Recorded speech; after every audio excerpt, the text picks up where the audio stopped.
വണ്ടൂർ പഞ്ചായത്തിലെ തകർന്ന റോഡ് നന്നാക്കാത്തതിൽ പ്രതിഷേധിച്ച് യുവാവിന്റെ വേറിട്ട പ്രതിഷേധം. കാരാട് എസ്റ്റേറ്റുംപടി പഴയ വായനശാല റോഡിന്റെ ശോച്യാവസ്ഥ പരിഹരിക്കാത്തതിനെതിരെ മഠത്തിലകത്ത് ജോണാണ് വണ്ടൂർ പഞ്ചായത്ത് ഓഫീസിന് മുൻപിൽ ഒറ്റയാൾ പ്രതിഷേധം നടത്തിയത്.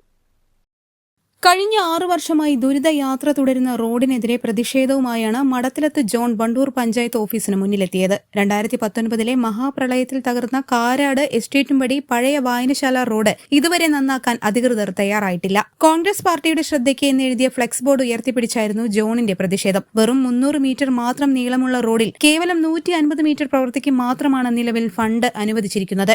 ബാക്കി ഭാഗം നന്നാക്കാൻ MLA ഫണ്ട് ലഭ്യമാക്കാത്തതിനാലാണ് യുവാവ് പ്രതിഷേധവുമായി എത്തിയത്. 1986 നിലവിൽ വന്ന റോഡാണിത്. വണ്ടൂർ പഞ്ചായത്തിന്റെ കീഴിലുള്ള ഈ റോഡ് ഇന്നേ വരെ ആകെ 800 മീറ്റർ ഈ റോഡിന് ദൂരമുള്ളൂ. എന്നിട്ട് ഇന്നേ വരെ ഇത് പൂർത്തിയാക്കാൻ വണ്ടൂർ പഞ്ചായത്തിൽ കഴിഞ്ഞിട്ടില്ല.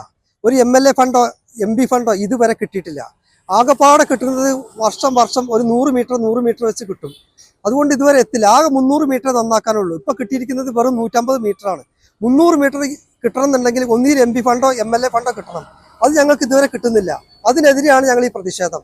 തൊട്ടപ്പുറത്തുള്ള റോഡ് ഇപ്പുറത്തുള്ള റോഡ് അവർ നന്നാക്കി, എന്നാൽ ഈ റോഡ് മാത്രം അവർ നന്നാക്കാൻ കൂട്ടാക്കുന്നില്ല.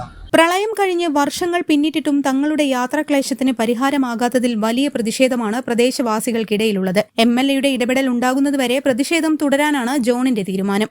News bureau, Wandoor. Laiba wedding centre, Pookkottumpadam, Wandoor, Karuvarakundu. Bismillah rubber nursery, farm and gardens, Vaniyambalam.